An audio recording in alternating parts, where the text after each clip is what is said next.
ई पाठशाला के YouTube channel पे आप सभी का स्वागत है। मैं दीपक कुमार आप सभी के लिए आज बायोलॉजी का जो 7वां लेक्चर है हम लोग का, जो हम लोग जनरल साइंस पढ़ रहे थे उसके बारे में, तो वो लेकर के आए हैं। और जैसा कि आप लोग जानते हैं कि हम लोग पिछले क्लास में कोशिका के बारे में पढ़ रहे थे, ठीक है। कोशिका के बारे में ये हम लोग का आज 7वां लेक्चर होने जा रहा है, जिसमें हम लोग जो प्रमुख कोशिकांग थे जो बचे हुए हैं उनके बारे में आज पढ़ेंगे हम लोग। जैसा कि मैंने बताया था कि कोशिका के जो कोशिका द्रव्य होते हैं, तो कोशिका द्रव्य के बीच में जो छोटी छोटी जो संरचनाएं होती हैं झिल्ली युक्त, उन्हीं संरचनाओं को हम लोग कोशिकांग कहते हैं, जो कि प्रोकैरियोटिक सेल में झिल्ली विहीन होते हैं लेकिन यूकैरियोटिक सेल में झिल्ली युक्त होते हैं। ये हमने बताया था आपको। और उसमें जो प्रमुख जो कोशिकांग थे उसको हम लोग देख रहे थे। और इसमें हम लोगों ने पिछले क्लास में जो है एंडोप्लाज्मिक रेटिकुलम, राइबोसोम, और उसके बाद में हम लोगों ने जो है माइटोकॉन्ड्रिया, गोल्जी बॉडी और लाइसोसोम, इतना तक हम लोग कंप्लीट कर लिए थे। आज हम लोग बचे हुए जो प्रमुख कोशिकांग हैं जिनके बारे में हम लोग पिछले क्लास में नहीं पढ़ पाए थे, उसको आज हम लोग कंप्लीट करेंगे। और आज जो कोशिका द्रव्य का जो सेगमेंट था हम लोग का, वो आज हम लोग का कंप्लीट हो जाएगा। और इसके बाद में अगले लेक्चर में हम लोग केंद्रक के बारे में पढ़ लेंगे और उसके बाद में ये हम लोग का चैप्टर जो है वो कंप्लीट हो जाएगा। तो चलिए आज का हम लोग जो क्लास है वो स्टार्ट करते हैं। और इसमें हम आपको बता दें कि आज का जो हम लोग का लेक्चर है, आज का जो हम लोग का वीडियो है, इसमें मुख्य रूप से हम लोग 2-3 जो कोशिकांग जो बच गए हैं उनके बारे में पढ़ेंगे। और इसमें जो सबसे पहले आज हम लोग देखने वाले हैं, इसका नाम है लवक, ठीक है। आज हम लोग सबसे पहले किसके बारे में देखेंगे, तो आज का जो हम लोग का सबसे फर्स्ट जो टॉपिक होगा वो है लवक। इसी को हम लोग प्लास्टिड भी कहते हैं, लवक या प्लास्टिड। ये आज का हम लोग का फर्स्ट टॉपिक है। इसके बारे में अभी हम लोग पढ़ना शुरू करेंगे। उससे पहले हम चाहते हैं कि अगर आप हमारे चैनल पे नए हैं तो आप वीडियो को लाइक कीजिए अगर अच्छा लग रहा है तो। उसके बाद में अगर मान लेते हैं कि नए हैं तो हमारे चैनल को सब्सक्राइब कीजिए, जिससे कि आपको रेगुलर हमारे वीडियो के बारे में नोटिफिकेशन मिलता रहे। और वीडियो को अधिक से अधिक अपने दोस्तों के साथ शेयर कीजिए, जिससे कि और अधिक से अधिक जो लोग हैं वो हमारे वीडियो को देख करके और अपना अध्ययन जो है कर सके, और अधिक से अधिक लोगों को हमारे वीडियो का लाभ मिल सके। हमारा मुख्य रूप से यही उद्देश्य है कि अधिक से अधिक लोग जो हैं वो हमारे द्वारा दिए गए बायोलॉजी के नॉलेज को अधिक से अधिक लोग ग्रहण करें और अपने करियर को आगे जो है नई दिशा दें। तो चलिए आज का जो हम लोग का क्लास है वो स्टार्ट करते हैं। लवक की अगर हम लोग बात करें तो सबसे पहली चीज आपको ध्यान रखना है कि लवक जो है ये सभी कोशिकाओं में नहीं पाया जाता है, ठीक है। जैसे कि मैंने बताया था कि कुछ कोशिकांग ऐसे होते हैं जो स्पेशली कुछ ही सेल में पाए जाते हैं, जैसे कि उसमें से एक लवक भी था। और लवक के बारे में हमने बताया था कि ये जो है ये मुख्य रूप से जो पादप कोशिका होती है, ठीक है, पादप कोशिका यानी कि प्लांट सेल, प्लांट सेल, तो ये मुख्य रूप से पादप कोशिका में पाई जाती है। इसके अतिरिक्त जो है ये कुछ प्रोटोजोआ जो है, ठीक है। सबसे पहले कि ये पादप कोशिका में पाया जाएगा, और दूसरा चीज कि कुछ जो प्रोटोजोआ होते हैं तो उनमें भी पाया जाता है, ठीक है। यानी कि कुछ प्रोटोजोआ, सभी प्रोटोजोआ में नहीं पाया जाता है, ध्यान देना है। कुछ प्रोटोजोआ जैसे कि मान लेते हैं कि आप देखिएगा यूग्लिना, तो यूग्लिना में जो है ये पाए जाते हैं, लवक पाए जाते हैं, ठीक है। यानी कि सबसे पहला जो आपका क्वेश्चन बनेगा कि लवक किसमें पाए जाते हैं, तो ये आपके पादप कोशिका में और प्रोटोजोआ की कोशिका जो है उसमें पाए जाते हैं। और किस प्रकार की प्रोटोजोआ में पाए जाते हैं, तो आपको ध्यान देना है कि प्रोटोजोआ के मुख्य रूप से जो है 4 टाइप होते हैं, और उसी में से एक टाइप होता है जिसको हम लोग कसाभी प्रोटोजोआ कहते हैं, ठीक है। कसाभी प्रोटोजोआ, या इसी को हम लोग कसाभी प्रोटोजोआ कहते हैं, इसी को हम लोग जो है फ्लैजिलेटेड प्रोटोजोआ कहते हैं। तो फ्लैजिलेटेड प्रोटोजोआ या कसावी प्रोटोजोआ में मुख्य रूप से प्लास्टिड आपके पाए जाएंगे, और सबसे ज्यादा जो है वो सबसे इंपॉर्टेंट है कि पादप कोशिका में पाए जाते हैं। ये सबसे प्रमुख चीज था जो हमने आपको बताया। उसके बाद में आपको ध्यान रखना है कि अगर हम लोग आकृति की बात करें तो इसमें आपको ध्यान देना है कि लवक की आकृति जो है ये मतलब डेफिनेट नहीं होती है। ये माने हर कोशिका में लवक की आकृति जो है वो एक समान नहीं होती है। लवक अलग अलग आकृति के रूप में पाए जाते हैं, जिसको अभी हम लोग देखेंगे। जैसे कि अगर हम लोग देखें तो कुछ लवक जो हैं वो अंडाकार हो सकते हैं, ठीक है, यानी कि इनकी आकृति जो है वो अंडाकार हो सकती है। इसके बाद में फीतानुमा हो सकती है, अंडाकार हो सकती है, फीतानुमा हो सकती है, ताराकार हो सकती है, गोलाकार भी हो सकती है, ताराकार, गोलाकार, ये इसके शेप हैं जो कि पाए जाते हैं कोशिका द्रव्य में, ठीक है। यानी कि इन शेप में जो है लवक पाए जा सकते हैं, ये इसकी आकृति होती है।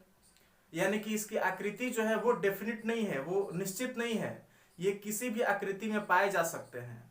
अब इसका मतलब ये नहीं कि आकृति बदलते रहेगा, मतलब जो रहेगा वही रहेगा, लेकिन अलग अलग आकृति के रूप में ये कोशिका द्रव्य में बिखरे होते हैं। ये चीज आपको ध्यान देना है। दूसरी चीज आपको ये ध्यान देना है कि लवक जो है, लवक में पिगमेंट्स पाए जाते हैं। सबसे महत्वपूर्ण चीज कि लवक जो है, लवक के बारे में सबसे महत्वपूर्ण चीज ध्यान देना है कि लवक वर्णक युक्त कोशिकांग होते हैं, ठीक है, वर्णक युक्त कोशिकांग होते हैं। ये चीज आपको ध्यान देना है।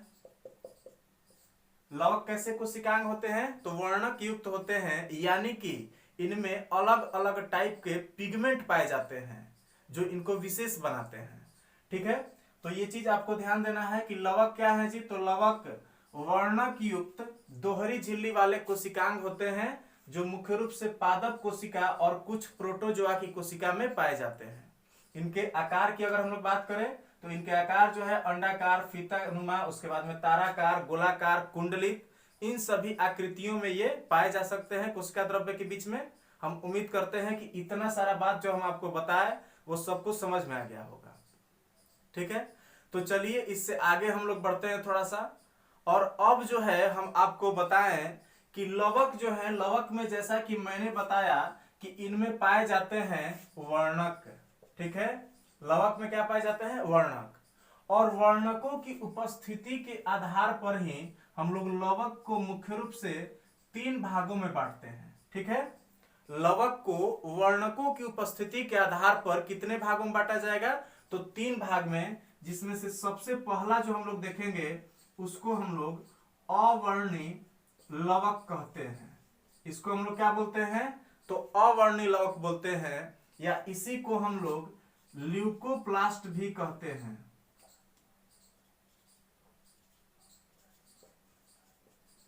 ल्यूकोप्लास्ट या अवर्णी लवक। दूसरा अगर हम लोग टाइप देखें तो उसी को हम लोग वर्णी लवक या इसी को हम लोग क्रोमोप्लास्ट कहते हैं। वर्णी लवक या क्रोमोप्लास्ट कहते हैं। और तीसरा अगर हम लोग लवक का टाइप देखें, प्लास्टिड का टाइप देखें, तो वो होता है हरित लवक। हरित लवक या इसी को हम लोग क्लोरोप्लास्ट कहते हैं। तो इस तरह से जैसा कि आप लोग देख पा रहे हैं, वर्णकों की उपस्थिति के आधार पर लवक कितने प्रकार के हुए? तो लवक वर्णकों की उपस्थिति के आधार पर मुख्य रूप से 3 प्रकार के होते हैं, जिसमें से सबसे पहला जो आप देख रहे हैं उसको हम लोग अवर्णी लवक कहते हैं, दूसरा जो है उसको वर्णी लवक कहते हैं, और तीसरा जो है इसी को हम लोग हरित लवक कहते हैं। हम उम्मीद करते हैं कि ये बात आपको समझ में आ गया होगा। अब जो है हम लोग बारी बारी से ये जो तीनों लवक के हमने प्रकार आपको बताए, इनके बारे में बारी बारी से हम लोग समझेंगे। और सबसे पहला जो हम लोग टाइप देखने वाले हैं, इसी को हम लोग अवर्णी लवक कहते हैं। अवर्णी लवक के बारे में सबसे पहले आपको ध्यान देना है कि अवर्णी लवक जो है इनके बारे में सबसे महत्वपूर्ण चीज ये है कि ये रंगहीन होते हैं। अवर्णी का मतलब क्या हुआ कि इनका कोई वर्ण नहीं होता है, कोई इनका रंग नहीं होता है। अर्थात सबसे पहला चीज आपको ध्यान देना है कि अवर्णी लवक जो हैं ये कैसे होते हैं, तो रंगहीन होते हैं। अवर्णी लवक कैसे होते हैं, तो ये रंगहीन लवक होते हैं या हल्के पीले रंग के ये पाए जा सकते हैं। लेकिन सामान्य तौर पे अगर देखा जाए तो अवर्णी लवक कैसे होते हैं, तो ये रंगहीन होते हैं। दूसरी चीज, अवर्णी लवक के अगर हम लोग स्थान की बात करें कि ये पौधों के किन भागों में पाए जाते हैं, तो आपको ध्यान देना है कि ये पौधों के वैसे भागों में पाए जाते हैं, पौधों के वैसे अंगों में पाए जाते हैं जहां पे सूरज के प्रकाश के पहुंचने की संभावना जो है वो नहीं होती है। अब बताइए कि वैसे कौन से अंग पौधों के हो सकते हैं जिन पे सूरज का प्रकाश ना पड़े। तो आप लोग कहेंगे कि भैया जड़ तो पले पले होगा, क्योंकि जड़ कहाँ होता है, तो जड़ भूमि के नीचे होता है। और इस तरह से जब भूमि शब्द आ गया तो वहीं पे ध्यान दीजिए कि इसमें सबसे पहले ध्यान देना है कि जो जड़ है, जड़ में और उसके बाद में जो भूमिगत तने होते हैं, भूमिगत तना, तो भूमिगत तना और जड़ इन दोनों पार्ट में मुख्य रूप से आपके अवर्णी लवक जो है वो पाए जाते हैं। हम उम्मीद करते हैं कि ये बात आपको समझ में आ गया होगा। सबसे पहली चीज कि अवर्णी लवक कैसे होते हैं, तो वो रंगहीन लवक होते हैं जिनमें कि कोई पिगमेंट जो है वो नहीं पाया जाता, इनका कोई रंग नहीं होता है। और दूसरा चीज कि ये पौधों के वैसे भागों में पाए जाते हैं जहां पे सूरज का प्रकाश नहीं पहुंचता है, अर्थात ये जड़ और भूमिगत तने जो होते हैं उन भागों में ये मुख्य रूप से पाए जाते हैं। थोड़ी सी बात जो है हम लोग इनके कार्य को लेकर के करते हैं कि आखिर अवर्णी लवक के कार्य क्या हैं। और कार्य की अगर हम बात करें अवर्णी लवक के, तो आपको ध्यान देना है कि अवर्णी लवक का कार्य जो है वो सबसे पहला यही होता है कि ये खाद्य पदार्थों का संचय करते हैं। ठीक है, खाद्य पदार्थों का संचय। आपको ध्यान देना है कि अवर्णी लवक जो है ये क्या करते हैं, तो ये खाद्य पदार्थों का, भोजन का जो है वो संग्रह करते हैं। और इसके आधार पर जो भोजन का ये संग्रह कर रहे हैं, तो इसके आधार पर अवर्णी लवक के मुख्य रूप से 3 टाइप बनते हैं, जिसमें से सबसे पहला जो टाइप है उसको हम लोग मंड लवक कहते हैं। ठीक है, सबसे पहला टाइप को क्या बोलते हैं, तो उसको मंड लवक कहते हैं। जबकि दूसरा जो टाइप है उसको हम लोग तेल या ऑयल लवक कहते हैं। ठीक है, तेल लवक कहते हैं। और तीसरा जो आपको इसमें टाइप मिलेगा उसको हम लोग प्रोटीन लवक कहते हैं, प्रोटीन लवक।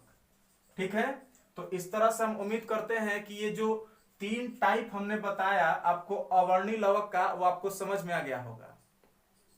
अवर्णी लवक में जो सबसे पहला जो आप टाइप देख रहे हैं मंड लवक, तो इसमें आपको ध्यान देना है कि ये कार्बोहाइड्रेट का संचय करते हैं। किसका करते हैं, तो कार्बोहाइड्रेट। तो वैसे लवक जो कार्बोहाइड्रेट का संचय करते हैं, और कार्बोहाइड्रेट का संचय किस फॉर्म में करते हैं, तो मंड या स्टार्च के रूप में करते हैं। जैसा कि आप लोग पढ़िएगा जब प्रकाश संश्लेषण, तो उसमें आप पढ़िएगा कि भोजन जो है पौधों में स्टार्च के रूप में जो है संचित रहता है बनने के बाद में। ठीक है, तो वो स्टार्च के रूप में कहां, तो मंड लवक जो है वहीं पे वो संचित रहेगा। उसके बाद में दूसरा चीज कि जो भी वसा वाला जो पार्ट होता है, जो तैलीय पदार्थ होता है, तो वो मुख्य रूप से अवर्णी लवक के जो तेल लवक है इसमें पाया जाता है, इसमें संचित रहता है। और इसीलिए ये एक विशेष प्रकार की संरचना बनाते हैं जिन्हें हम लोग तेल बिंदु संरचना कहते हैं। ठीक है, वो चीज आपको ध्यान देना है। और तीसरा अगर हम लोग बात करें प्रोटीन लवक का, तो इसमें ध्यान दीजिए कि जैसा कि नाम से ही क्लियर है कि ये प्रोटीन लवक है, तो इसीलिए ये किसका संचय करेंगे, तो ये प्रोटीन का संचय करेंगे। तो हम उम्मीद करते हैं कि ये बात आपको समझ में आ गया होगा। अवर्णी लवक के बारे में एक बार फिर से सुनिए। अवर्णी लवक कैसा लवक है, तो अवर्णी लवक रंगहीन लवक है। ठीक है, जिनका कोई रंग नहीं होता है, और ये मुख्य रूप से वैसे भागों में पाए जाते हैं पौधों के जहां पे सूरज के प्रकाश नहीं पहुंचते हैं। और इसमें सबसे महत्वपूर्ण बात जो है वो आप समझ गए होंगे कि सूरज जहां पे नहीं पहुंचेगा, सूरज का प्रकाश जहां पे नहीं पहुंचेगा, तो वैसा भाग जो है वो कहां पाया जाएगा, तो भूमि के नीचे पाया जाएगा। और इस तरह से आप लोग ध्यान दीजिए कि जड़ और भूमिगत तना जो है वहां पे मुख्य रूप से अवर्णीय लवक पाए जाते हैं। और इनके कार्य को जैसा कि मैंने बताया कि इनका कार्य क्या है, तो ये खाद्य पदार्थों का संचय करते हैं पौधों में। और खाद्य पदार्थों का संचय जो है वो किस फॉर्म में करते हैं, तो ये 3 फॉर्म दिए हैं और इसी के आधार पर इनका जो टाइप है वो 3 प्रकार का हो जाता है। खाद्य पदार्थों की प्रकृति के आधार पे जो अवर्णीय लवक हैं वो कितने प्रकार के हो गए, तो 3 प्रकार के, जिसमें मंड लवक, तेल लवक और प्रोटीन लवक मिला। मंड लवक जो है वो कार्बोहाइड्रेट का संचय करता है स्टार्च के फॉर्म में या मंड के फॉर्म में। उसके बाद में जो आपका तेल लवक है ये वसा वाले पदार्थों का संचय करता है। और इस तरह से आप समझ पा रहे होंगे कि ये मुख्य रूप से कैसे पौधों की जड़ों में पाया जाएगा, तो ये तिलहनी जो पौधे होंगे तो उनमें ये मुख्य रूप से पाया जाएगा। और इसके बाद में अगर हम लोग बात करें प्रोटीन लवक का, तो ये दलहनी पौधों में पाया जाएगा और ये किसका संचय करेगा, तो ये प्रोटीन का संचय करेगा। ठीक है, इतना चीज हम उम्मीद करते हैं कि आपको समझ में आ गया होगा। उसके बाद जो है हम लोग थोड़ी सी बात करेंगे वर्णीय लवक के बारे में। और वर्णीय लवक के बारे में अगर हम बात करें तो सबसे पहला चीज आपको वर्णीय लवक के बारे में ध्यान देना है कि जैसा कि नाम से ही क्लियर है वर्णीय, तो वर्णीय का मतलब होता है वर्ण या रंग। तो इस तरह से ध्यान देना है कि वर्णीय लवक जो है ये कैसे लवक होंगे, तो ये रंगीन लवक होंगे। ठीक है, ये कैसे होंगे, तो ये कलरफुल प्लास्टिड होते हैं या रंगीन लवक होते हैं जो अलग अलग रंगों में पाए जाएंगे। तो अब बताइए कि अलग अलग रंग के अलग अलग रंग की जरूरत कहां पड़ेगी, तो इसमें ध्यान देना है कि विभिन्न प्रकार के रंगों के फूल जो है वो पौधों पे पाए जाते हैं। ठीक है, पौधों पे जो फूल होते हैं वो कैसे होते हैं, तो एक ही रंग के तो होते नहीं है, वो अलग अलग रंगों के पाए जाते हैं। तो इस तरह से इसका अगर हम लोग स्थान देखें कि ये कहां पाया जाएगा पौधों में, तो सबसे पहले आपको ध्यान देना है कि वर्णीय लवक जो है ये पौधों के जो पुष्प होते हैं, जो फ्लावर होते हैं, उसमें सबसे पहले पाया जाएगा। इसके बाद में हम लोग देखें तो वर्णीय लवक जो है ये पौधों के फलों में भी पाए जा सकते हैं। ठीक है, तो ये कहां पाया जाता है, तो पौधों के पुष्पों में, फलों में, और जो बीज होते हैं, पौधों के जो बीज होते हैं, तो इन पार्ट में भी मुख्य रूप से ये पाए जाते हैं। तो चलिए ध्यान दीजिए, वर्णीय लवक क्या है, तो ये विभिन्न रंगों में पाए जाने वाले रंगीन लवक हैं जो मुख्य रूप से पौधों के पुष्पों में, फलों में और बीजों में पाए जाते हैं। ठीक है, इतना क्लियर है। उसके बाद में अब जो है हम लोग जो प्रमुख जो पिगमेंट पाए जाते हैं वर्णीय लवक में उसके बारे में देखेंगे और उनसे संबंधित जो है वो देखेंगे कि वो किन पौधों में कौन सा काम करते हैं, वो थोड़ा सा हम लोग समझने का प्रयास करेंगे। इसके अगर कार्य की बात करें तो कार्य इसका मुख्य रूप से आपको बता दें कि वर्णीय लवक के अगर कार्य की हम लोग बात करें तो इसका कार्य है पौधों में जो पुष्प होते हैं या फिर जो फल होते हैं या फिर जो बीज होते हैं, तो पौधों के पुष्प, फल और बीज, इन पार्ट में ये क्या करते हैं कि इनको रंग प्रदान करते हैं, रंग प्रदान करते हैं। ठीक है, तो ये चीज आपको ध्यान देना है। वर्णीय लवक क्या है, तो वर्णीय लवक एक रंगीन लवक है जो अलग अलग रंगों में पाया जाता है। ये पौधों के पुष्प, फलों और बीज में पाया जाता है और क्या करता है, तो उनको विशेष प्रकार का रंग प्रदान करता है। चलिए यहाँ पे जो प्रमुख जो इसमें पाए जाने वाले पिगमेंट हैं उनके बारे में देखें। और इसमें सबसे पहले अगर हम लोग देखें तो एक पिगमेंट होता है जिसको हम लोग कहते हैं एंथ्रोसायनिन। एंथ्रोसायनिन, और एंथ्रोसायनिन की अगर बात करें तो एंथ्रोसायनिन जो है इसके बारे में हम आपको बताएं तो ये सेब में पाया जाता है। एंथ्रोसायनिन किस में पाया जाता है, तो ये सेब में पाया जाता है और सेब को लाल रंग प्रदान करता है। एंथ्रोसायनिन जो है वो सेब को लाल रंग प्रदान करता है। दूसरा अगर पिगमेंट की बात करें तो इसमें आपका हो जाएगा लाइकोपीन। ठीक है, और लाइकोपीन जो है ये टमाटर में पाया जाता है। लाइकोपीन किस में पाया जाता है, तो ये टमाटर में पाया जाता है और ये टमाटर को लाल रंग प्रदान करता है। ठीक है, आपसे ये भी पूछ सकता है कि एंथ्रोसायनिन किस रंग का वर्णक है, तो कैसा होगा, लाल रंग का होगा। लाइकोपिन भी लाल रंग का होगा, लेकिन लाइकोपिन किस में पाया जाएगा, टमाटर में, और एंथ्रोसायनिन जो है वो सेब में पाया जाएगा। इसके बाद में हम आपको बताएं तो अगला जो हम लोग देखने वाले हैं उसको हम लोग कहते हैं कैरिको, कैरिकोजैंथिन कहते हैं। और कैरिकोजैंथिन की अगर हम बात करें तो कैरिकोजैंथिन जो है वो पपीते में पाया जाता है। कैरिकोजैंथिन कहां पाया जाता है, तो ये पपीता में पाया जाता है। और पपीता को कैसा रंग प्रदान करता है, तो पपीता को पीला रंग प्रदान करता है। ये टमाटर को लाल रंग प्रदान करता है और ये जो है सेब को भी लाल रंग प्रदान करता है। लेकिन ये क्या करेगा, तो कैरिकोजैंथिन जो है वो पीले रंग का पिगमेंट है जो कि पपीता में पाया जाता है और पपीते को पीला रंग प्रदान करता है। इसके बाद में और एक दो हम लोग देखें तो इसी में आपको ध्यान देना है, एक पिगमेंट होता है जिसको हम लोग कहते हैं जैंथोफिल। ठीक है, जैंथोफिल। और जैंथोफिल के बारे में जैसा कि आप लोग जानते हैं कि जैंथोफिल जो है वो पाया जाता है किसमें, तो ये हल्दी में पाया जाता है।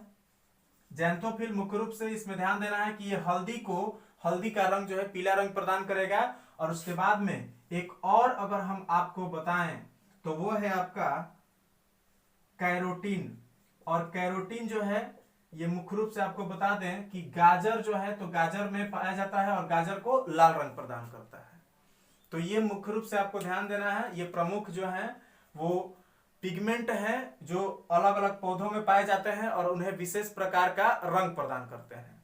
ठीक है, हम उम्मीद करते हैं कि जो हम लोग अवर्णी लवक और वर्णी लवक के बारे में पढ़े वो हम उम्मीद करते हैं कि आप सभी को समझ में आ गया होगा। और अगर आपको समझ में आ गया है तो आप यहाँ पे जो है इसको एक बार फिर से जो है सुन लीजिएगा अच्छे तरीके से, एक बार पॉज करके और इसको नोट्स बना लीजिएगा। ठीक है, जिससे कि आपको आगे जो है रिवीजन करने में आसानी हो। चलिए इसको स्क्रीनशॉट लीजिए, उसके बाद में हम लोग आगे का क्लास अपना स्टार्ट करेंगे।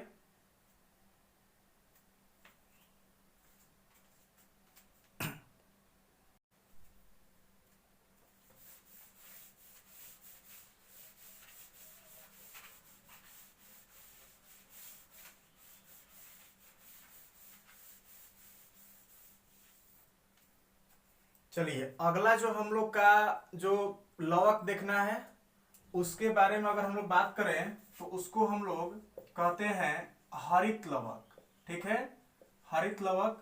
और हरित लवक से संबंधित बहुत ही ज्यादा प्रश्न जो है वो आपके परीक्षा में पूछे जाते हैं। इसके बारे में आपको काफी जो है वो एकाग्रता के साथ इसको सुनना है। सिर्फ आप सुन लीजिएगा तो आपको पूरा का पूरा कॉन्सेप्ट जो है वो क्लियर हो जाएगा। तो चलिए इसको ध्यान देते हैं। हरित लवक को हम लोग क्लोरोप्लास्ट भी कहते हैं। हरित लवक को हम लोग क्लोरोप्लास्ट भी कहते हैं। और इसके बारे में अगर हम बात करें तो सबसे पहले आपको ध्यान देना है कि ये पौधों के वैसे भागों में पाया जाता है जो हरे होते हैं। ठीक है, यानी कि पौधे के हरे भागों में पाया जाता है। सबसे पहला चीज आपको ध्यान देना है कि हरित लवक जो है, हरित लवक जैसा कि नाम से ही क्लियर है हरित, तो हरित का मतलब होता है हरा। और हरा मीन्स क्या हुआ कि ये हरे भागों में पाया जाएगा। तो ये चीज आपको क्लियर रखना है। और बस अब ध्यान दीजिए कि चूंकि ये हरे भागों में पाया जाता है तो थोड़ा सा आपको याद करना है कि पौधा का हरा भाग कौन सा होता है। तो आपको सबसे पहले दिमाग में आएगा कि पौधा का हरा भाग जो है वो कैसा होता है, तो वो पत्तियों में पाया जाता है। यानी कि पौधों की पत्तियां जो हैं वो हरे रंग की होती हैं। तो स्वाभाविक है कि जो हरित लवक है वो कहां पाया जाएगा, तो मुख्य रूप से ये पत्तियों में पाया जाता है। हालांकि जो नए जो तने होते हैं तो उनमें भी मुख्य रूप से ये पाए जा सकते हैं। ये चीज आपको ध्यान रखना है कि जो नए तने होंगे, नए जो मतलब कि कलियां होंगी, तो मतलब कि उनमें भी ये मुख्य रूप से पाए जाएंगे। लेकिन जो सबसे ज्यादा पाए जाएंगे वो कहां पाए जाएंगे, तो ये पत्तियों में पाए जाएंगे। और आमतौर पे आपको जो ध्यान रखना है तो वो पत्तियों में ही रखना है। कुछ तनों में पाए जाते हैं, सब में नहीं पाए जाएंगे। और कैसे तनों में, तो जो नए नए तने जो उगते हैं तो उनके जो बाहरी जो खाल होता है, जो छिलका होता है, उसमें आमतौर पे ये पाए जा सकते हैं। लेकिन सबसे ज्यादा जो है वो पत्तियों में पाए जाते हैं। ये चीज आपको ध्यान रखना है। जो हरित लवक है, हरित लवक के बारे में अगर हम लोग बात करें तो आखिर ये हरे रंग का क्यों होता है, ये भी तो सोचने वाली बात है। तो इसके बारे में आप लोग ध्यान दीजिए कि हरित लवक जो है, हरित लवक में मुख्य रूप से कुछ पिगमेंट पाए जाते हैं जिनके कारण हरित लवक जो है वो हरे रंग का होता है। जिसमें सबसे जो प्रमुख जो वर्णक है उसको हम लोग कहते हैं पर्णहरित। पर्णहरित, पर्णहरित कहते हैं, या इसी को हम लोग क्लोरोफिल कहते हैं।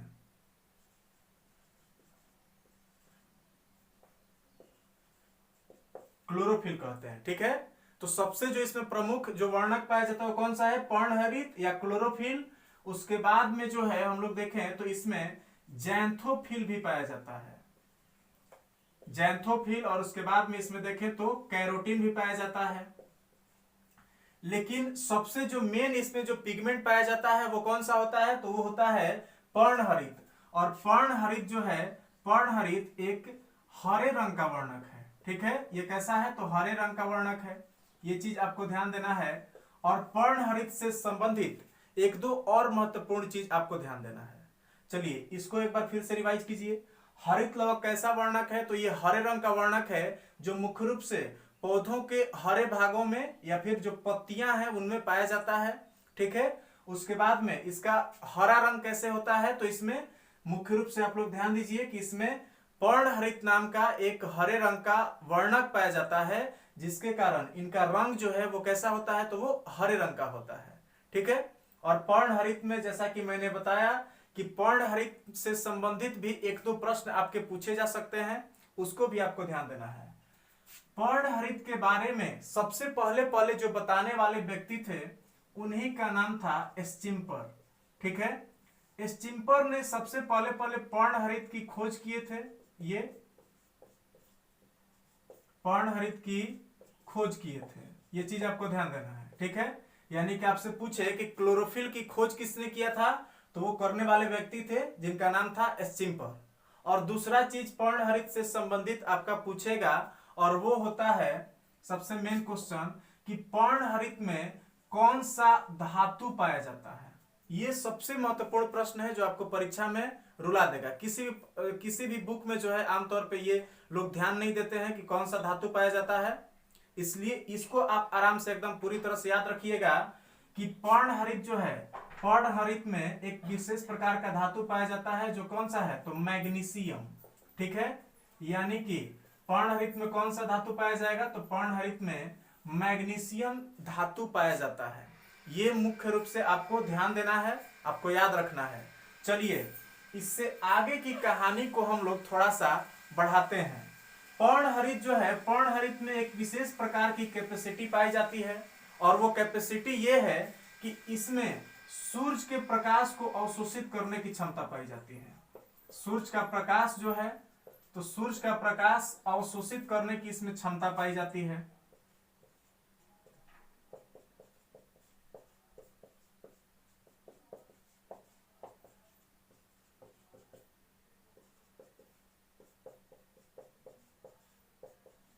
ठीक है। जो पर्णहरित है, जो क्लोरोफिल है, तो क्लोरोफिल एक ऐसा पिगमेंट है जिसमें सूर्य के प्रकाश को अवशोषित करने की क्षमता पाई जाती है। और जैसा कि आप लोग देख पा रहे हैं कि ये किस में पाया जाता है, हरित लवक में। और हरित लवक में जो सूर्य का प्रकाश अवशोषित करने की क्षमता वाला जो पिगमेंट, जो पर्णहरित पाया जाता है, उसी के द्वारा ध्यान दीजिए कि पर्णहरित जो है वो हरित लवक में सूर्य के प्रकाश को अवशोषित करता है और अवशोषित करने के बाद में हरित लवक में ही एक विशेष प्रकार की क्रिया होती है पौधों में, और उस क्रिया को हम लोग कहते हैं प्रकाश संश्लेषण। प्रकाश संश्लेषण, प्रकाश संश्लेषण क्या है, कैसे है, इससे संबंधित मैंने वीडियो जो है वो प्लेलिस्ट में ऐड कर दिया है। पहले हमने इसके बारे में काफी ज्यादा जो है जानकारी मैंने दिया है, काफी अच्छे से इसको पढ़ाया है मैंने, उसको आप देखिएगा तो प्रकाश संश्लेषण के बारे में पूरा का पूरा जो नॉलेज है वो आपको मिल जाएगा, ठीक है। तो अभी फिलहाल में हम लोग प्रकाश संश्लेषण पे ज्यादा बात नहीं करेंगे। फिलहाल इतना दिमाग में रखिए कि प्रकाश संश्लेषण की क्रिया के द्वारा ही जो पौधे हैं ये अपना भोजन बनाते हैं, ठीक है। पौधे अपना भोजन बनाते हैं। ध्यान दीजिए, अब इसको लिंक करना है। पर्णहरित या क्लोरोफिल जो है ये क्या करता है, तो सूर्य के प्रकाश को अवशोषित करने की इसमें क्षमता पाई जाती है, जिसके कारण ये सूर्य के प्रकाश को अवशोषित करके और हरित लवक में पहुंचाता है। ठीक है, पर्णहरित क्या करता है, तो सूर्य के प्रकाश को अवशोषित करके और हरित लवक में पहुंचाता है, जहां पे प्रकाश संश्लेषण की क्रिया के द्वारा जो है यहाँ पे भोजन का निर्माण होता है। और अब बताइए आप लोग कि जहां पे भोजन का निर्माण होता है आपके घर में, उस रूम को क्या कहते हैं, तो उसको रसोई घर कहते हैं। तो इसी तरह से आप समझिए कि हरित लवक जो है वो कहां पाया जाता है, पत्तियों में, और पत्तियों में ही मुख्य रूप से भोजन बनाने की क्रिया होती है। इसीलिए पत्तियों को हम लोग पौधों का रसोई घर कहते हैं, पौधों का रसोई घर कहते हैं। ध्यान दीजिए, पत्तियों को हम लोग क्या कहते हैं, तो पत्तियों को पौधों का रसोई घर कहते हैं। ये बात आपको पूरी तरह से एकदम ध्यान में रखना है। तो चलिए, हम उम्मीद करते हैं कि ये बात आपको पूरी तरह से समझ में आ गया होगा। एक बार फिर से रिवाइज कीजिए। हरित लवक जो है ये हरे रंग का वर्णक है, जो मुख्य रूप से पौधे के हरे भागों या पत्तियों में पाया जाता है। ठीक है, दूसरा चीज कि इसमें एक विशेष प्रकार का वर्णक पाया जाता है जिसका नाम क्लोरोफिल होता है, और उस क्लोरोफिल के कारण ही या पर्णहरित के कारण ही इसका रंग जो है वो कैसा होता है, वो हरा होता है। उसके अलावा इसमें ज़ैंथोफिल और कैरोटीन वर्णक भी पाए जाते हैं, ये भी मैंने बताया। इसके बाद में पर्णहरित के बारे में हमने बताया कि पर्णहरित के बारे में सबसे पहले बताने वाले जो व्यक्ति थे उनका नाम था एस्चिम्पर, जिन्होंने पर्णहरित की खोज की थी सबसे पहले। उसके बाद में हमने आपको बताया कि पर्णहरित में एक विशेष प्रकार का धातु पाया जाता है, और वो धातु कौन सा है जी, तो मैग्नीशियम धातु पाया जाता है पर्णहरित में। और उसके बाद में जो अगला हमने बताया ये कैसा वर्णक है, तो ये हरे रंग का वर्णक है, जिसमें एक विशेष प्रकार की क्षमता पाई जाती है। और वो क्षमता कौन सी होती है, तो वो क्षमता होती है सूर्य के प्रकाश को अवशोषित करने की। और इस सूर्य के प्रकाश को अवशोषित करने के कारण ही यह जो है हरित लवक में प्रकाश संश्लेषण में काफी ज्यादा सहायक होता है, और इसीलिए इसके कारण ही हरित लवक में प्रकाश संश्लेषण की क्रिया होती है। और हरित लवक चूंकि पत्तियों में पाया जाता है, तो अर्थात हम कह सकते हैं कि पत्तियों में भोजन बनाने का काम होता है, और इसीलिए पत्तियों को हम लोग पौधों का रसोई घर कहते हैं। तो चलिए, ये बात सबको समझ में आ गया। ठीक है, तो अगला जो है हम लोग इससे संबंधित और थोड़ी सी जानकारी लेंगे, और अब जो है हम लोग मुख्य रूप से यहाँ पे ध्यान देंगे, थोड़ी सी बात करेंगे हम लोग जो पर्णहरित है, तो पर्णहरित की संरचना के बारे में थोड़ी सी बात करेंगे। ठीक है, यहाँ पे हरित लवक की मुख्य रूप से, तो हरित लवक जो है, हरित लवक की अगर हम लोग संरचना की बात करें, हरित लवक की अगर हम लोग संरचना की बात करें, तो यहाँ पे जैसा कि आप लोग देख पा रहे हैं कि हम यहाँ पे हम बना रहे हैं हरित लवक की संरचना, एक रफ डायग्राम बना रहे हैं, उसको ध्यान से देखिए सब लोग। सबसे पहली चीज कि हरित लवक जो है ये भी माइटोकॉन्ड्रिया की तरह ही दोहरी झिल्ली युक्त संरचना होता है। तो संरचना की अगर हम लोग बात करें, स्ट्रक्चर की अगर बात करें, तो सबसे पहला चीज स्ट्रक्चर में आपको क्या ध्यान देना है कि हरित लवक जो है ये कैसी संरचना होती है, तो ये एक दोहरी झिल्ली युक्त संरचना होती है। ठीक है, सबसे पहला चीज क्या हुआ कि जो हरित लवक है वो कैसी संरचना होती है, तो ये दोहरी झिल्ली युक्त संरचना होती है। जैसा कि आप लोग यहाँ पे देख पा रहे हैं, जो दो झिल्लियों में बटी होती है, जिसमें बाहरी जो झिल्ली है उसको हम लोग बाह्य झिल्ली कहते हैं, बाह्य झिल्ली। और वहीं अगर हम लोग देखें जो अंदर वाली झिल्ली है, तो उसको हम लोग अंतः झिल्ली कहते हैं, अंतः झिल्ली और बाह्य झिल्ली। इस तरह से जो यहां पे हम लोग देख पा रहे हैं क्लोरोप्लास्ट, तो क्लोरोप्लास्ट जो है वो दोहरी झिल्ली युक्त संरचना होती है, जो कि दो झिल्लियों से घिरी होती है, एक बाह्य झिल्ली और एक अंतः झिल्ली। अब सुनिए, आगे थोड़ा सा हम लोग बढ़ते हैं। अंतः झिल्ली के भीतर वाला जो ये आप क्षेत्र देख पा रहे हैं, इसी को हम लोग स्ट्रोमा कहते हैं। ठीक है, यानी कि जो अंतः झिल्ली से घिरा हुआ जो क्षेत्र होगा, ठीक है, अंतः झिल्ली से घिरा हुआ जो क्षेत्र होगा तो उस क्षेत्र को क्या बोलेंगे जी? तो उस क्षेत्र को स्ट्रोमा बोलेंगे। ठीक है, अंतः झिल्ली से घिरे हुए हरित लवक के पार्ट को हम लोग क्या बोलते हैं? तो उसको स्ट्रोमा बोलते हैं। ये चीज आपको ध्यान देना है, स्ट्रोमा। और उसके बाद में इससे आगे और थोड़ा सा हम लोग बढ़े तो इसमें आपको ध्यान देना है कि इसमें इस तरह से कुछ चपटी हुई संरचनाएं पाई जाती हैं, चपटे हुई थैली नुमा संरचनाएं पाई जाती हैं। और इन चपटी हुई थैली नुमा संरचनाओं को जो एक ये सिंगल प्लेट आप देख पा रहे हैं, तो इसी को हम लोग थाइलेकोइड कहते हैं। इसको क्या बोलते हैं? तो इसको हम लोग थाइलेकोइड कहते हैं। जो आप यहाँ पे जो थैली नुमा जो संरचना देख रहे हैं, जो प्लेट देख रहे हैं, एक एक प्लेट, ये अलग अलग बोल रहे हैं हम, तो जो आप सिंगल प्लेट यहाँ पे देख पा रहे हैं एक, तो इस एक प्लेट को हम लोग थाइलेकोइड कहते हैं। और जब ये पूरा का पूरा स्ट्रक्चर हम लोग ले लेंगे, जो थैली नुमा संरचनाओं का पूरा जब गुच्छा ले लेंगे, तो उसी को हम लोग ग्रैनम कहते हैं। ठीक है, उसको हम लोग क्या बोलते हैं? तो ग्रैनम बोलते हैं। हम उम्मीद करते हैं कि आपको समझ में आ गया होगा। जो थैली नुमा चपटी थैली जो पाई जाती है, चपटी थैली, क्लोरोप्लास्ट में जो चपटी थैली पाई जाती है, तो उस चपटी थैली को हम लोग क्या बोलते हैं? तो उस चपटी थैली को हम लोग थाइलेकोइड कहते हैं। थाइलेकोइड कहते हैं, सबसे पहली चीज। उसके बाद में जो चपटी थैली का जो समूह होता है, उस समूह को हम लोग क्या बोलते हैं? तो उसको हम लोग ग्रैनम कहते हैं। उसको हम लोग ग्रैनम कहते हैं। ठीक है, एक बार फिर से सुनिए ध्यान से सब लोग। जो क्लोरोप्लास्ट है वो दोहरी झिल्ली युक्त संरचना है। इसके अंतः झिल्ली से घिरे हुए क्षेत्र को स्ट्रोमा कहते हैं। और स्ट्रोमा में चपटी थैली नुमा संरचनाएं पाई जाती हैं, जिन्हें हम लोग थाइलेकोइड कहते हैं। और जो थाइलेकोइड का जो समूह होता है, उस समूह को हम लोग ग्रैनम कहते हैं। ये चीज क्लियर है इतना? उसके बाद में और थोड़ा सा हम लोग आगे बढ़ते हैं, तो सुनिए ध्यान से। अलग अलग ग्रैनम जो है पाए जाते हैं अलग अलग क्षेत्रों में, यहाँ पे ध्यान दीजिए।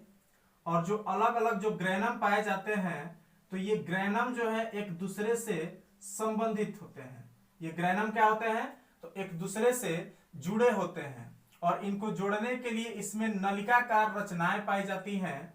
और इन नलिकाकार रचनाओं को हम लोग स्ट्रोमा लैमिली कहते हैं।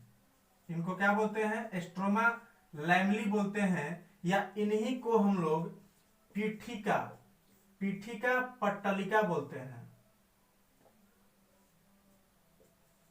पीठिका पट्टलिका बोलते हैं। तो ध्यान दीजिए, स्ट्रोमा में जो ग्रैनम को जोड़ने वाली जो नलिकाकार संरचनाएं होती हैं, तो उन संरचनाओं को हम लोग क्या बोलते हैं? तो उनको स्ट्रोमा लैमिली या पीठिका पट्टलिका कहते हैं। हम उम्मीद करते हैं कि ये चीज आपको पूरा का पूरा समझ में आ गया होगा। उसके बाद में और एक दो चीज आपको ध्यान देना है, और वो चीज है कि ध्यान दीजिए, यही जो थाइलेकोइड आप देख पा रहे हैं, तो जैसा कि मैंने बताया कि हरित लवक में पर्णहरित नाम का पिगमेंट पाया जाता है। तो ये पिगमेंट जो है ये इसी थाइलेकोइड में पाया जाता है। यानी कि थाइलेकोइड में क्या पाया जाएगा? तो उसमें पर्णहरित या क्लोरोफिल पाया जाएगा। अब आपसे कोई पूछे कि पर्णहरित या क्लोरोफिल हरित लवक के किस भाग में पाया जाता है, तो आपको ध्यान देना है किसमें पाया जाएगा? थाइलेकोइड में पाया जाएगा। ठीक है, और थाइलेकोइड के समूह को क्या बोलते हैं? तो ग्रैनम कहते हैं। और ग्रैनम को जोड़ने वाला जो नलिकाएं होती हैं, उन नलिकाओं को क्या बोलते हैं? तो उन्हें स्ट्रोमा लैमिली या पीठिका पट्टलिका कहते हैं। चलिए, और थोड़ी सी बात यहाँ पे आपको ध्यान देना है, और सबसे महत्वपूर्ण बात यह है कि जो स्ट्रोमा होता है, तो हरित लवक के स्ट्रोमा में आरएनए और डीएनए भी पाए जाते हैं। यानी कि इनमें आरएनए और डीएनए भी पाए जाते हैं। ठीक है, तो एक बात आपको ध्यान देना है, यहां से एक चीज क्लियर हो रहा है कि जो हरित लवक होते हैं, तो हरित लवक में अपना खुद का अनुवांशिक पदार्थ होता है, जो आरएनए और डीएनए के रूप में इसमें पाया जाता है। इसमें जो आरएनए पाए जाते हैं वो आरएनए 70S आरएनए होते हैं, जो कि आमतौर पे कोशिका द्रव्य में पाए जाने वाले आरएनए से छोटे होते हैं, इसलिए इनको 70S आरएनए कहते हैं। और जो कोशिका द्रव्य में जो आरएनए पाए जाते हैं वो आमतौर पे 70S और 80S दोनों होते हैं। तो ये चीज आपको ध्यान देना है। ये मुख्य रूप से हम लोग हरित लवक की संरचना के बारे में देखें। ठीक है, हम उम्मीद करते हैं कि ये पूरा का पूरा कहानी जो मैंने आपको बताया वो सब कुछ समझ में आ गया होगा।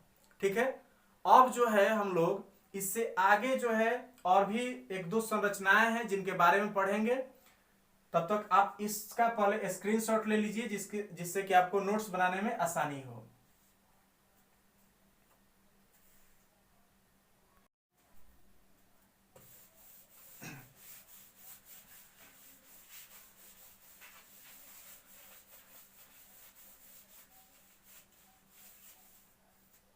चलिए ध्यान दीजिए, अगला जो हम लोग का टॉपिक है वो है रसधानी। ठीक है, अगला जो टॉपिक है वो कौन सा है, तो रसधानी है। इसी को हम लोग वैक्यूल्स भी कहते हैं, वैक्यूल्स भी कहते हैं। तो ये चीज आपको ध्यान देना है, रसधानी या वैक्यूल्स इसको कहा जाएगा। चलिए अब जो है हम लोग थोड़ी सी बात रसधानी के बारे में करते हैं। होता यह है कि कभी कभी कोशिका द्रव्य के बीच में कुछ रिक्तिकाएं बन जाती हैं, कुछ खाली स्थान बन जाता है, कुछ रिक्त स्थान बन जाता है, और उस रिक्त स्थान में कुछ अनुपयोगी पदार्थों का जमाव हो जाता है। जैसे कि अगर हम लोग देखें तो उसमें जल का जो मात्रा है वो काफी अधिक होता है। तो उस रिक्तिका को ही हम लोग क्या बोलते हैं जी, तो उसी को हम लोग रसधानी बोलते हैं। और इस रसधानी की अगर बात करें तो रसधानी जो है वो एकहरी झिल्ली, जो सिंगल जो मेम्ब्रेन है उससे घिरी हुई क्षेत्र होती है। ठीक है, ये कैसी होती है, तो ये एकहरी या एकल झिल्ली युक्त संरचना होती है। एकल झिल्ली युक्त संरचना होती है, ये चीज आपको ध्यान देना है। ठीक है, तो अगर आपसे कोई पूछे कि रसधानी क्या है, तो रसधानी कोशिका द्रव्य में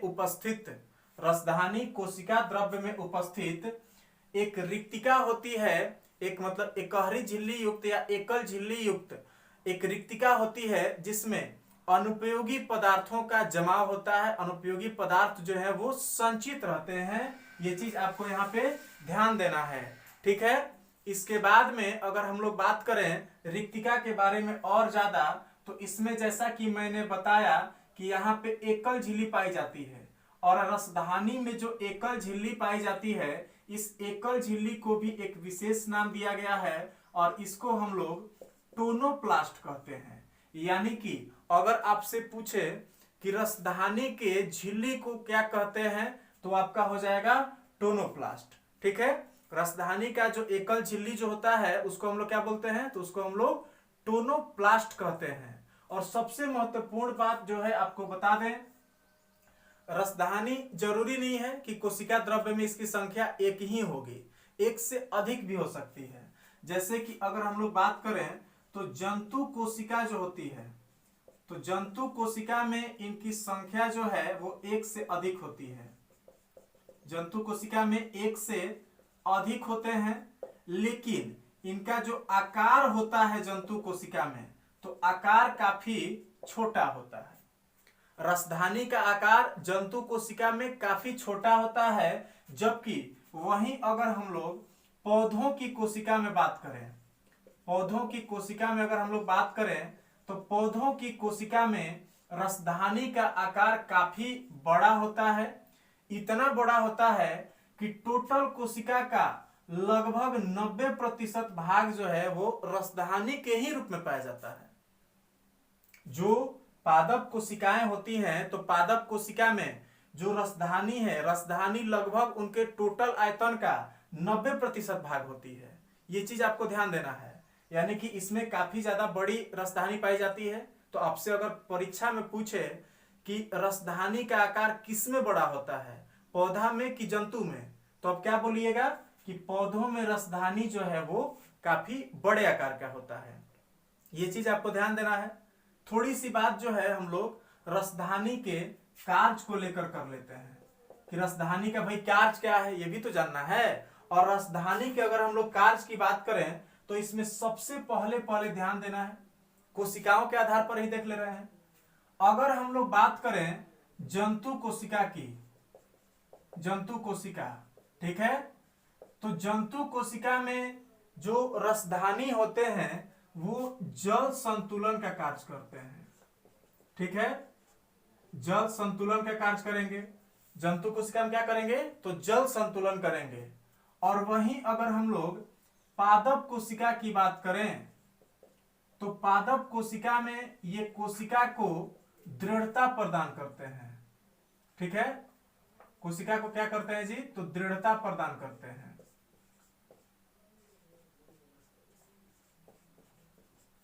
ये चीज आपको ध्यान देना है। और अगर हम लोग जो सूक्ष्म जीव है, जो प्रोकैरियोटिक सेल है, उसमें अगर बात करें, प्रोकैरियोटिक सेल में या फिर जो एक कोशिकीय जो निम्न श्रेणी के जो जंतु हैं, जो निम्न श्रेणी के जो छोटे छोटे जो जीव हैं, यूकैरियोटी जो है वो भी, तो उनकी अगर बात करें तो उनमें जो रसधानी है वो या तो भोजन का पाचन का कार्य करती है, भोजन का पाचन, जैसे कि अगर हम लोग देखें तो पाचन जब हम लोग पढ़ेंगे तो उसमें अमीबा में जब पाचन पढ़ेंगे तो अमीबा में पाचन के दौरान हमको देखने को मिलेगा कि अमीबा में भोजन के पाचन के लिए भोजन रसधानी का निर्माण होता है। तो अर्थात यहाँ पे हम लोग कह सकते हैं कि प्रोकैरियोटिक सेल में ये भोजन रसधानी के रूप में क्या कार्य करते हैं तो भोजन का पाचन करते हैं। और इसके अतिरिक्त ये उत्सर्जन के कार्य में भी सहायक होते हैं, उत्सर्जन, ठीक है, उत्सर्जन का कार्य करते हैं किसमें तो प्रोकैरियोटिक सेल में, ठीक है। हम उम्मीद करते हैं कि ये बात आपको समझ में आ गया होगा। इसके बाद में एक सबसे महत्वपूर्ण चीज, एक सबसे महत्वपूर्ण कोशिकांग के बारे में हम आपको बताने जा रहे हैं और वो है सेंट्रोसोम। उस कोशिकांग का नाम क्या है जी तो उसको हम लोग सेंट्रोसोम कहते हैं, सेंट्रोसोम कहते हैं, या इसी को हम लोग तारक काय भी कहते हैं। इसको क्या बोलते हैं तो इसको सेंट्रोसोम या तारक काय कहते हैं। और इसके बारे में अगर हम आपको बताएं तो सबसे पहली चीज आपको सेंट्रोसोम के बारे में यह ध्यान रखना है कि सेंट्रोसोम जो है ये सिर्फ और सिर्फ जंतु कोशिका में पाया जाता है। किसमें पाया जाता है तो ये सिर्फ और सिर्फ जंतु कोशिका में पाया जाता है। और जंतु कोशिका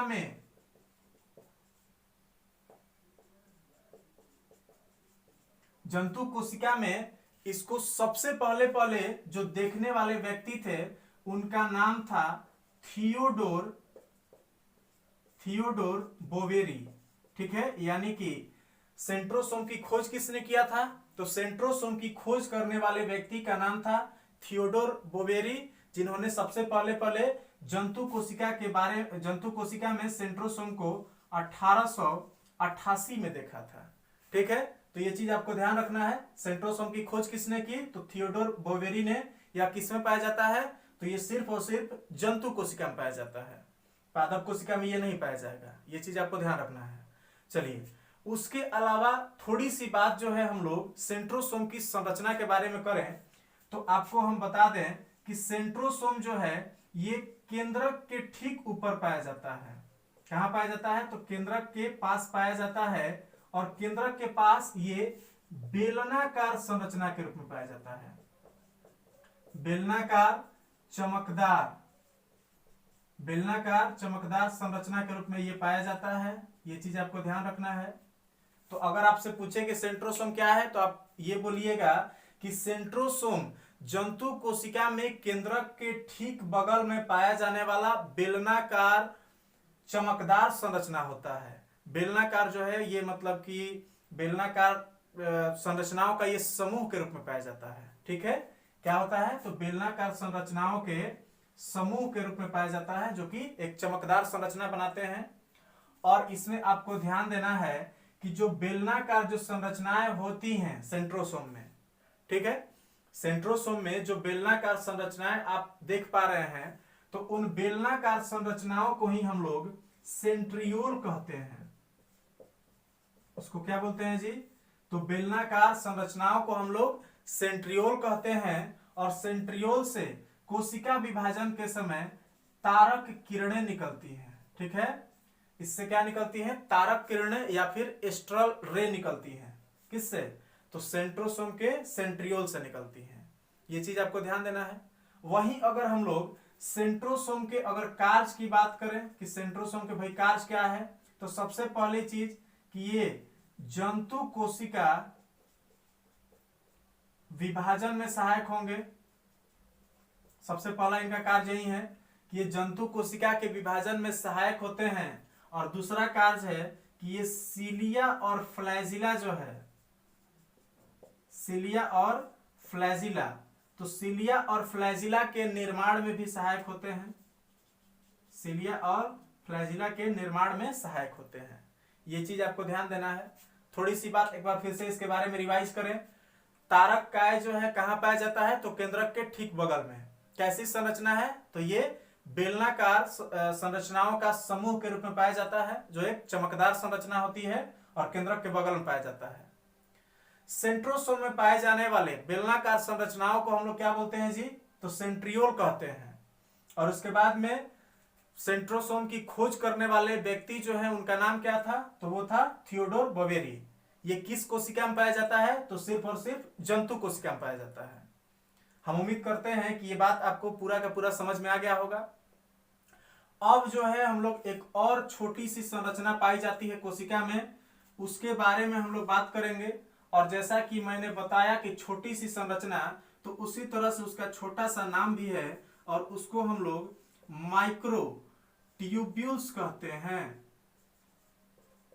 उसको क्या बोलते हैं जी? तो माइक्रो ट्यूब्यूल्स कहते हैं। और माइक्रो ट्यूब्यूल्स के बारे में अगर बात करें, तो जैसा कि नाम से ही क्लियर है कि ये कैसी होती हैं, तो ये सूक्ष्म, माइक्रो मतलब सूक्ष्म और ट्यूब्यूल्स मतलब नलिकाएं होती हैं। ठीक है, ये क्या होती हैं? तो ये सूक्ष्म नलिकाएं होती हैं जो कि कोशिका द्रव्य में बिखरी होती हैं। कोशिका द्रव्य में बिखरी होती हैं, बिखरी होती हैं। ये चीज आपको ध्यान देना है। माइक्रोट्यूब्यूल्स क्या है? तो सूक्ष्म नलिकाएं होती हैं, धागेनुमा नलिकाएं होती हैं जो कि कोशिका द्रव्य में बिखरी होती हैं। वहीं अगर हम लोग इनके कार्य की बात करें, तो ये आपको हम बता दें कि जब कोशिका द्रव्य जब कोशिका का विभाजन होता है, तो कोशिका विभाजन के समय ये एक विशेष प्रकार के स्पिंडल का निर्माण करने में सहायक होती हैं। सबसे पहली चीज कि माइक्रोट्यूब्यूल्स जो हैं वो क्या करते हैं? तो कोशिका विभाजन के समय स्पिंडल का निर्माण करते हैं। और दूसरा कार्य अगर हम लोग देखें, स्पिंडल का निर्माण हो गया। और दूसरा अगर हम लोग कार्य देखें, तो ये भी सेम टू सेम सीलिया और फ्लैजिला का निर्माण करते हैं। तो इस तरह से जो भी प्रमुख कोशिकांग थे उनके बारे में हम लोगों ने देखा। उसके बाद में एक दो और अगर हम लोग देखें, तो आपको बता दें कि कोशिका द्रव्य जो है, तो कोशिका द्रव्य में ध्यान दीजिए, कोशिका द्रव्य में प्रोटीन के जाल जैसी संरचनाएं पाई जाती हैं। ठीक है, प्रोटीन के जाल जैसी संरचनाएं पाई जाती हैं। ठीक है, जालनुमा संरचना। और इन संरचनाओं को हम लोग, प्रोटीन के जालनुमा जो संरचनाएं पाई जाती हैं कोशिका द्रव्य में, तो इन्हीं संरचनाओं को हम लोग साइटोस्केलेटन कहते हैं। ठीक है, इनको क्या बोलते हैं? तो साइटोस्केलेटन,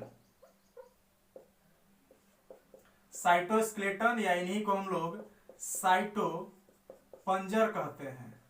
साइटोपंजर या साइटोस्केलेटन कहते हैं या कोशिका पंजर कहते हैं। ठीक है, ये क्या होती हैं? तो ये प्रोटीन की जालनुमा संरचनाएं होती हैं जो कोशिका द्रव्य में बिखरी होती हैं। और उसके बाद में और एक दो अगर हम लोग प्रमुख कोशिकांग की बात करें, तो इसी में आपका जैसे बार बार नाम आ रहा है सीलिया, बार बार नाम आ रहा है फ्लैजिला, तो इनके बारे में भी थोड़ी सी बात आप यहाँ पे समझ लीजिए। वैसे जब हम लोग क्लासिफिकेशन बताएंगे तो उस समय भी आपको ये पढ़ने को मिलेगा। सीलिया और फ्लैजिला की बात करें तो सीलिया और फ्लैजिला जो हैं ये कोशिका में पाए जाने वाले एक प्रकार के प्रचलन अंग हैं। ठीक है, प्रचलन अंग। प्रचलन अंग का मतलब ये हुआ कि ये कोशिका को गति करने में सहायता करते हैं, गति करने में सहायता करते हैं। ठीक है, ये चीज आपको ध्यान देना है। सीलिया और फ्लैजिला जो है वो क्या करते हैं, तो ये कोशिका को गति करने में सहायता करते हैं। और एक चीज आपको ध्यान देना है कि सीलिया और फ्लैजिला ये सभी कोशिकाओं में नहीं पाए जाते हैं, कुछ विशेष कोशिकाओं में ही पाए जाते हैं। जैसे सीलिया की अगर बात करें तो ये आप एक नाम सुने होंगे जीव का जिसका नाम है पैरामीशियम। पैरामीशियम, तो इस तरह के जीवों में जो है वो सीलिया पाया जाता है। वहीं जैसा कि मैंने अभी तुरंत बताया यूग्लिना, तो यूग्लिना में ये फ्लैजिला जो आप देख पा रहे हैं ये पाया जाता है। ठीक है, तो और भी ऐसे बहुत सारे जीव हैं जिनमें कि सीलिया और फ्लैजिला पाए जाते हैं। हमने आपको ये एग्जाम्पल दिया है और ये आपको आगे चल के जब आप क्लासिफिकेशन पढ़िएगा तो सीलिया और फ्लैजिला के बारे में और भी ज्यादा विस्तार से हम आपको बताएंगे, जिसके बाद में आपको इससे संबंधित पूरा का पूरा कॉन्सेप्ट जो है वो आपके दिमाग में आ जाएगा। ठीक है, आज का जो वीडियो है आज हम लोग बस इतना ही पढ़ेंगे। इसके बाद जो है कल के लेक्चर में हम लोग मुख्य रूप से केंद्रक के बारे में पढ़ेंगे, जो कि हम लोग का लास्ट टॉपिक होगा केंद्रक, और केंद्रक से संबंधित जो भी प्रमुख संरचनाएं होंगी उनके बारे में कल के लेक्चर में हम लोग पढ़ेंगे। हम उम्मीद करते हैं कि आज का जो हम लोग का वीडियो है वो सबको समझ में आया होगा। आज जो हमने जो भी चीज पढ़ाया वो टोटल चीज आपके दिमाग में सेट हो गया होगा। अगर आपको इससे संबंधित कोई भी डाउट हो तो आप बेझिझक कमेंट बॉक्स में लिखिए उसको, जिसके बाद में हम आपको पूरी तरह से उसका सलूशन देंगे और इस तरह का सलूशन देंगे जिससे कि आप संतुष्ट हो सकें और आपके हर एक डाउट को यहाँ पे क्लियर किया जाएगा। ठीक है, इसके बाद में जो है आप अपने अध्ययन को पूरी तरह से जो है निरंतर रूप से आप चलते रहिए और जो भी चीज हम आपको पढ़ा रहे हैं उसका आप नोट्स बनाते रहिए, क्योंकि बिना नोट्स बनाए हुए आपको ये जितना भी चीज हम बताए उसका कोई फायदा होने वाला नहीं है। आप आज पढ़े कल हो सकता है कि आप भूल जाइए। ठीक है, तो इसके लिए आपको सबसे जरूरी चीज आपको नोट्स लगातार बनाते रहना है। ठीक है, आज के लिए बस इतना ही।